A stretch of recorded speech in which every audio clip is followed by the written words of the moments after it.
ഈശോമിശിഹായ്ക്കും സ്തുതിയായിരിക്കട്ടെ. ആണ്ടുവട്ടത്തിലെ 17ാമത്തെ ഞായറാഴ്ചയിലാണ് നമ്മളായിരിക്കുക. ഇന്നത്തെ വായനകൾ നമ്മളോട് പറയുക ശരിയായ തിരഞ്ഞെടുപ്പിനെ കുറിച്ചാണ്. നമ്മൾ ജീവിതത്തിൽ ചെറിയ തീരുമാനങ്ങളും വലിയ തീരുമാനങ്ങളുമൊക്കെ എടുക്കുന്നവരാണ്. എന്ത് ഭക്ഷിക്കണമെന്നും ഏത് വസ്ത്രം ധരിക്കണമെന്നും ഏതൊക്കെ ഫ്രണ്ട്സിനെ നമ്മുടെ കൂടെ കൂട്ടണമെന്നും ഒരു ദിവസം എങ്ങനെ ഫലപ്രദമായി ചെലവഴിക്കണമെന്നൊക്കെ തീരുമാനങ്ങൾ എടുക്കുന്നവരാണ് നമ്മൾ ഓരോരുത്തരും. എന്നാൽ സുവിശേഷം പറയുക എല്ലാ തിരഞ്ഞെടുപ്പിലും ഏറ്റവും മഹത്തായത് ദൈവരാജ്യത്തെ തിരഞ്ഞെടുക്കുക എന്നതാണ്. സുവിശേഷത്തിൽ അതിൻ്റെ ആദ്യ പകുതിയിൽ നമ്മൾ കാണുക 2 ഉപമകളാണ്.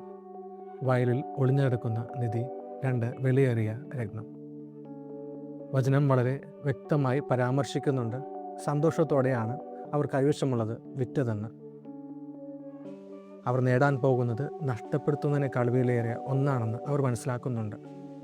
അതുകൊണ്ട് ആരുടെ നിർബന്ധത്തിന് വഴങ്ങിയല്ല, സ്വയം ഇഷ്ടപ്രകാരമാണ് അവർ ആ പ്രവൃത്തി ചെയ്യുക.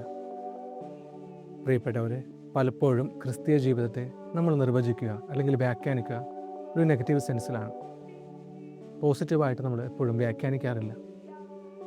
ക്രിസ്തീയ ജീവിതത്തെ ഒരു ത്യാഗത്തിൻ്റെ മതമായിട്ടോ എന്തെങ്കിലുമൊക്കെ ഉപേക്ഷിക്കുന്ന ഒരു മതമായിട്ടാണ് നമ്മൾ ചിത്രീകരിക്കുക.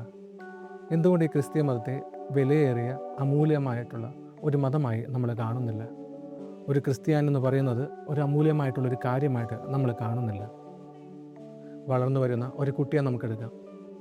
ആ കുട്ടിയുടെ മുൻപിൽ നമ്മളൊരു പ്ലാസ്റ്റിക് ടോയ് ഇട്ട് കൊടുക്കുന്നുണ്ട്, പകരം ഒരു മ്യൂസിക്കൽ ഇൻസ്ട്രുമെൻ്റ് ഇട്ട് കൊടുക്കുന്നുണ്ട്. ഒന്ന് ആലോചിച്ച് നോക്കുക. ആ ഒരു മ്യൂസിക്കൽ ഇൻസ്ട്രുമെൻറ്റിനെ ആ കുട്ടിയെ പരിചയപ്പെടുത്തി കഴിയുമ്പോൾ ആ ഒരു കുട്ടി ആ ഒരു പ്ലാസ്റ്റിക് ടോയിനേക്കാൾ ഉപരിയായി ആ ഒരു മ്യൂസിക്കൽ ഇൻസ്ട്രുമെൻറ്റിനെ കൂടുതൽ ഇഷ്ടപ്പെടും. പിന്നീട് ആ ഒരു ടോയിനിട്ട് കൊടുക്കുമ്പോൾ അതിനേക്കാൾ ഉപരിയായിട്ട് കൂടുതൽ ആ കുട്ടി ആകർഷിക്കപ്പെടുക ഈ ഒരു ഇൻസ്ട്രുമെൻറ്റിലേക്കായിരിക്കും. കാരണം അതിൻ്റെ വാല്യൂ എന്താണെന്ന് കുട്ടിക്കറിയാം. പ്രിയപ്പെട്ട, പലപ്പോഴും ദൈവത്തിൻ്റെ വാല്യൂ മനസ്സിലാക്കാതെ, ക്രിസ്തു മതത്തിൻ്റെ വാല്യൂ മനസ്സിലാക്കാതെ നമ്മൾ ഓരോരുത്തരും ലോകത്തിൽ പല രീതികളിൽ നിധി അന്വേഷിച്ചു കൊണ്ടിരിക്കാറുണ്ട്. പക്ഷേ ഇവയൊന്നും വേണ്ടെന്നല്ല, മനുഷ്യ ഹൃദയത്തിന് പൂർണ്ണമായി ഇവയ്ക്കൊന്നും സംതൃപ്തി നൽകാൻ കഴിയില്ല എന്നതാണ് വാസ്തവം.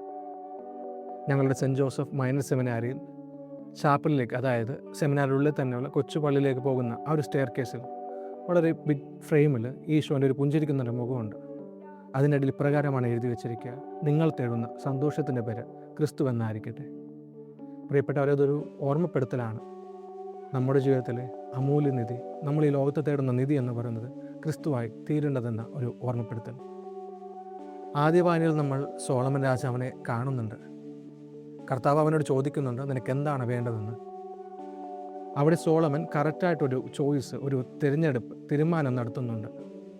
നന്മയും തിന്മയും വിവേചിച്ചറിഞ്ഞ് അങ്ങേ ജനത്തെ ഭരിക്കാൻ പോകുന്ന വിവേകം നൽകണമെന്നാണ് സോളമൻ പ്രാർത്ഥിക്കുക അല്ലെങ്കിൽ യാചിക്കുക. ഇട്ടുമുടാൻ പണമോ പ്രശസ്തിയോ സുഖസൗകര്യങ്ങളോ ശത്രു സംഹാരമോ അല്ല ചോദിക്കുക, ദൈവിക ജ്ഞാനമാണ് ചോദിക്കുക. കർത്താവ് അതിൽ സംപ്രീതനാണെന്നാണ് വചനം പറയുക. ജീവിതത്തിൽ നല്ല തീരുമാനങ്ങൾ എടുക്കാം. ഇനിയെങ്കിലും നമുക്ക് തുടങ്ങാം. 2ാം വായനയിൽ പറയുക, ദൈവത്തെ സ്നേഹിക്കുന്നവർക്ക് എല്ലാം നന്മയായി ഭവിക്കുന്നുവെന്നാണ്. ദൈവത്തെ സ്നേഹിക്കുക എന്ന് പറയുമ്പോൾ ജീവിതത്തിൽ ദൈവത്തിന് എപ്പോഴും ഫസ്റ്റ് പ്രയോറിറ്റി നൽകിക്കൊണ്ട് ഓരോ കാര്യങ്ങൾ തിരഞ്ഞെടുക്കുമ്പോൾ അതിൻ്റെ ദൈവത്തിന് ഇഷ്ടമാണോ എന്നൊരു ചിന്തയോടെ ജീവിക്കുന്നവരാണ്. അവരുടെ ജീവിതത്തിലെല്ലാം നല്ലതായിരിക്കുമെന്നല്ല, മറിച്ച് അവരുടെ ജീവിതത്തിൽ പരാജയങ്ങളും രോഗങ്ങളും നിരാശകളും ദുഃഖങ്ങളും ഉണ്ടാകും. പക്ഷെ അവയൊക്കെ അവരുടെ നന്മയ്ക്കായി ദൈവം മാറ്റും എന്നൊരു ഓർമ്മപ്പെടുത്തലാണത്. പരാജയം അല്ലെങ്കിൽ പരാജയത്തിലൂടെ ദൈവം അവരെ വിനയം പഠിപ്പിക്കും. രോഗത്തിലൂടെ ദൈവത്തെ കൂടുതൽ ആശ്രയിക്കാനായിട്ട് പഠിപ്പിക്കും. മറ്റുള്ളവരുടെ വേദന മനസ്സിലാക്കാനായിട്ട് അവരെ അത് സഹായിക്കും. അങ്ങനെ ഓരോ കാര്യവും അവിടെ നമ്മുടെ നന്മയ്ക്കായിട്ട് മാറ്റുന്നുണ്ട്. അതുകൊണ്ട് പ്രിയപ്പെട്ടവരെ, ശരിയായ തീരുമാനങ്ങൾ ജീവിതത്തിൽ എടുത്തു തുടങ്ങുവാനായിട്ട് നമുക്ക് ശ്രമിക്കാം. സുവിശേഷത്തിൻ്റെ അവസാന ഭാഗത്തോട്ട് വരുമ്പോൾ മറ്റൊരു മുമ്പ് കൂടെ നമ്മൾ കാണുന്നുണ്ട്. അത് മീൻപിടുത്തത്തിൻ്റെ ആ ഒരു വലയെക്കുറിച്ചാണ്. മീൻ പിടിക്കുമ്പോൾ നല്ല മീനും ചീത്ത മീനും ശേഖരിക്കപ്പെടുന്നുണ്ട്. ആ ശേഖരിച്ച മീൻ വേർതിരിക്കുന്നുണ്ട്. നമ്മളൊരു ദിവസം നാം എടുക്കുന്ന ആ ഒരു തിരഞ്ഞെടുപ്പിനെ ബേസ് ചെയ്തുകൊണ്ട് വേർതിരിക്കപ്പെടും എന്നൊരു ഓർമ്മപ്പെടുത്തൽ, നമ്മൾ ദൈവത്തിന് മുൻപിൽ കണക്ക് പറയേണ്ടി വരും എന്നൊരു ഓർമ്മപ്പെടുത്തലാണ് ഈശോ ഈ സുവിശേഷത്തിലൂടെ നമുക്ക് തരാനായിട്ട് ശ്രമിക്കുന്നത്. നമുക്ക് നമ്മോട് തന്നെ ഈ ഒരു വായനകളൊക്കെ ചേർത്ത് നിർത്തിക്കൊണ്ട് ചോദിക്കാം, എൻ്റെ ജീവിതത്തിലെ യഥാർത്ഥ നിധി എവിടെയാണ്? എൻ്റെ ജീവിതത്തിലെ യഥാർത്ഥ നിധി എന്താണ്?